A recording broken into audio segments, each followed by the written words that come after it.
Have you ever stopped to think how a simple goodbye can carry more weight than 1,000 battles? Well, in the world of Naruto, one of the most painful and emotional scenes is precisely marked by that farewell. Itachi Uchiha, the most feared and mysterious brother, finally meets the end of his journey before Sasuke, the one who swore to destroy him at any cost.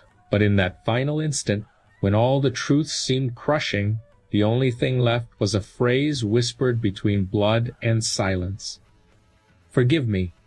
This is the last time. To understand the impact of this moment, we need to go back in time. From the very beginning, Sasuke was shaped by a pain that seemed unbearable.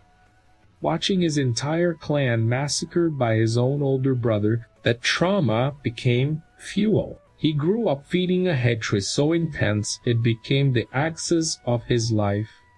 Every training, every tear, every battle, all pointed to one single goal: facing Itachi. But the greater truth, hidden under layers of secrets, is that Itachi was never just the villain of the story. He carried on his shoulders a burden no one could imagine. He killed the clan, yes, but not out of cruelty, out of obedience, loyalty to a village that turned him into a weapon. And the cruelest part, he did it to protect the very one he loved most.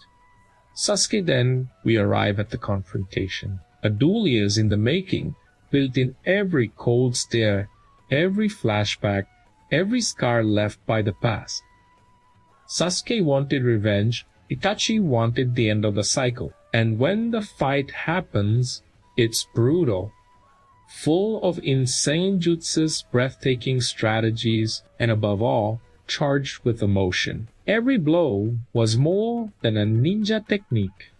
It was a repressed scream, an ancient resentment, a painful memory clashing against another. And at the peak of the battle, when Itachi can barely stand, comes a scene no one expected. He approaches Sasuke, raises his arm, and instead of delivering the final strike, he touches his forehead. That small gesture, which since childhood symbolized affection, became his last memory. In that moment he whispers, "Forgive me, Sasuke.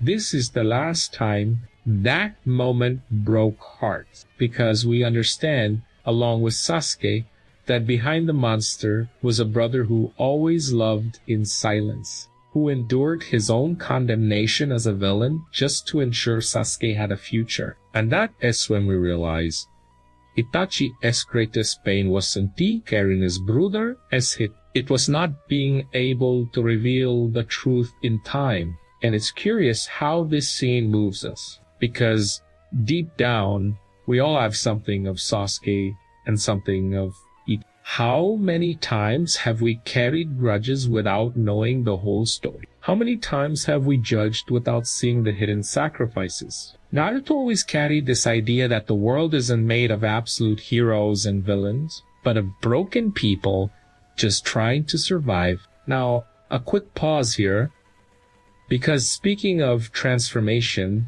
it is impossible not to think of something that completely changed the way we take care of our look. The Dyson Airwrap 2025. This hairstyler is simply revolutionary. It curls, straightens, adds volume, all without damaging the strands with excessive heat. And its advanced magnetic technology makes it look like the hair dances in the air. Imagine having practicality, innovation, and still feeling like you've just stepped out of a salon. But at home, let's be honest, even ninjas would need a stylish break, right? Back to Itachi.